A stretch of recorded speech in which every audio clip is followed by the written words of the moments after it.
বন্ধুগণ, আপনারা যে সওগাত আজ হাতে তুলে দিলেন, আমি তা মাথায় তুলে নিলুম। আমার সকল তনু মন প্রাণ আজ বীণার মতো বেজে উঠেছে। তাতে শুধু একটি মাত্র সুর ধ্বনিত হয়ে উঠেছে, আমি ধন্য হলুম, আমি ধন্য হলুম। আমায় অভিনন্দিত আপনারা সেই দিনই করেছেন যেদিন আমার লেখা আপনাদের ভালো লেগেছে।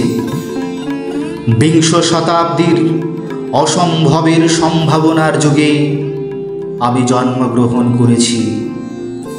এরই অভিযান সেনা দলের তুর্যবাদকের একজন আমি। এই হোক আমার সবচেয়ে বড় পরিচয়।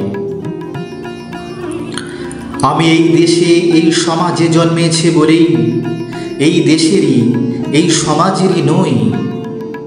আমি সকল দেশের সকল মানুষের।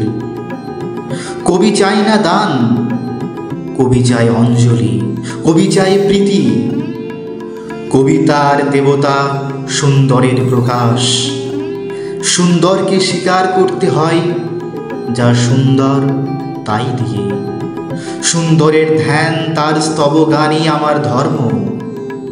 তবু বলছি, আমি শুধু সুন্দরের হাতের বীণা, পায়ে পদ্ম ফুলি দেখিনি, তার চোখে চোখ ভরা জলও দেখেছি। শ্মশানের পথে, গোরস্থানের পথে, তাকে ক্ষুধা দীর্ণ মূর্তিতে ব্যথিত পায়ে তাকে চলে যেতে দেখেছি। যুদ্ধভূমিতে তাকে দেখেছি, কারাগারের অন্ধকূপে তাকে দেখেছি, ফাঁসির মঞ্চে তাকে দেখেছি। আমাকে বিদ্রোহী বলে খামোখা লোকের মনে ভয় ধরিয়ে দিয়েছেন কেউ কেউ। এই নিরীহ জাতটাকে আঁচড়ে কামড়ে তেড়ে নিয়ে বেড়ানোর ইচ্ছা আমার কোনোদিনই নেই। আমি বিদ্রোহ করেছি, বিদ্রোহের গান গেয়েছি, অন্যায়ের বিরুদ্ধে, অত্যাচারের বিরুদ্ধে। যা মিথ্যা কলুষিত পুরাতন পচা, সেই মিথ্যা সনাতনের বিরুদ্ধে। ধর্মের নামে ভণ্ডামি ও কুসংস্কারের বিরুদ্ধে। কেউ বলেন আমার বাণী জবন, কেউ বলেন কাফের। আমি বলি ও দুটোর কোনোটাই নয়। আমি কেবলমাত্র হিন্দু মুসলমানকে এক জায়গায় ধরে এনে হ্যান্ডশেক করবার চেষ্টা করেছি। গালাগালিকে গলাগলিতে পরিণত করার চেষ্টা করেছি। সে হাতে হাত মেলানো যদি হাতাহাতির চেয়ে অশোভন হয়ে থাকে, তাহলে ওরা আপনি আলাদা হয়ে যাবে। আমার গাঁট ছড়ার বাঁধন কাটতে তাদের কোনো বেগ পেতে হবে না। কেননা একজনের হাতে আছে লাঠি, আর একজনের আস্তেনে আছে ছুরি। হিন্দু মুসলমানে দিন রাত হানাহানি, জাতিতে জাতিতে বিদ্বেষ, যুদ্ধ বিগ্রহ। মানুষের জীবনে একদিকে কঠোর দারিদ্র, ঋণ, অভাব, অন্যদিকে লোভী অসুরের যক্ষের ব্যাংকে কোটি কোটি টাকা পাষাণ স্তূপের মতো জমা হয়ে আছে। এই অসাম্য ভেদ জ্ঞানকে দূর করতেই আমি এসেছিলাম। আমার কাব্যে, সঙ্গীতে, কর্মজীবনে অভেদ সুন্দর সাম্যকে প্রতিষ্ঠিত করতে চেয়েছিলাম। আমি যশ চাই না, খ্যাতি চাই না, প্রতিষ্ঠা চাই না, নেতৃত্ব চাই না। জীবন আমার যত দুঃখময়ী হোক, আনন্দের গান, বেদনার গান গেয়ে যাব আমি। দিয়ে যাব নিজেকে নিঃশেষ করে সকলের মাঝে বিলিয়ে। সকলের বাঁচার মাঝে থাকবো আমি বেঁচে। এই আমার ব্রত, এই আমার সাধনা, এই আমার তপস্যা। রবীন্দ্রনাথ আমাকে প্রায়ই বলতেন, দেখ উন্মাদ, তোর জীবনে শেলির মতো, কিটসের মতো খুব বড় একটা ট্র্যাজেডি আছে, তুই প্রস্তুত হ।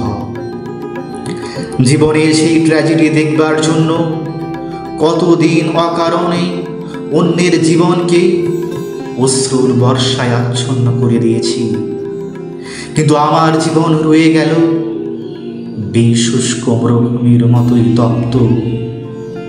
মেঘের ঊর্ধ্বে শূন্যের মতো কেবল হাসি, কেবল গান, কেবল বিদ্রোহ।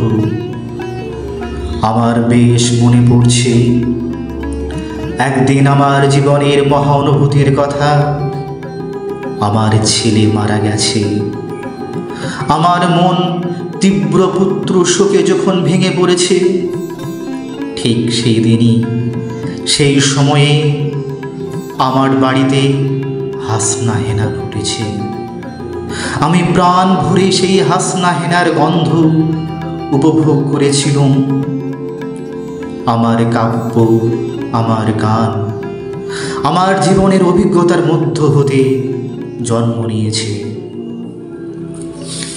যদি কোনোদিন আপনাদের প্রেমের প্রবল টানে আমাকে আমার একাকিত্বের পরম শূন্য হতে অসময়ে নেমে আসতে হয়, তাহলে সেদিন আমায় মনে করবেন না আমি সেই নজরুল অনেক দিন আগে মৃত্যুর খিড়কি দুয়ার দিয়ে পালিয়ে গেছে। মনে করবেন পূর্ণত্বের তৃষ্ণা নিয়ে যে একটি অশান্ত তরুণ এই ধরায় এসেছিল, অপূর্ণতার বেদনায় তাড়িয়ে বিগত আত্মা যেন স্বপ্নে আপনাদের মাঝে কেঁদে গেল। যদি আর বাঁশি না বাজে, আমি কবি বলে বলছি নে, আমি আপনাদের ভালোবাসা পেয়েছিলাম, সেই অধিকারেই বলছি। আমায় আপনারা ক্ষমা করবেন, আমায় ভুলে যাবেন।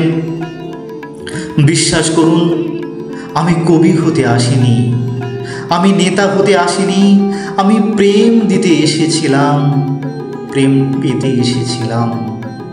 সে প্রেম পেলাম না বলে আমি এই প্রেমহীন নীরস পৃথিবী থেকে নীরব অভিমানে চিরদিনের জন্য বিদায় নিলাম। যেদিন আমি চলে যাব, সেদিন হয়তো বড় বড় সভা হবে, কত প্রশংসা, কত কবিতা হয়তো বেরোবে আমার নামে। দেশপ্রেমিক, ত্যাগী, বীর, বিদ্রোহী, বিশেষণের পর বিশেষণ। টেবিল ভেঙে ফেলবে থাপ্পড় মেরে বক্তার পর বক্তা। এ অসুন্দরের শ্রদ্ধা নিবেদনের শ্রাদ্ধ দিনে বন্ধু তুমি যেও না। যদি পারো চুপটি করে বসে আমার অলিখিত জীবনের কোনো একটি কথা স্মরণ করো। তোমার ঘরের আঙিনায় বা আশেপাশে যদি একটি ঝরা পায়ে বেশা ফুল পাও, সেটিকে বুকে চেপে বলো, বন্ধু আমি তোমায় পেয়েছি, আমি তোমায় পেয়েছি। তোমাদের পানে চাহিয়া বন্ধু আর আমি জাগিব না। কোলাহল করি সারাদিন মান, কারো ধ্যান ভাঙিব না। নিশ্চল নিশ্চুপ আপনার মনে পুড়িব একাকী গন্ধ বিধুর ধূপ।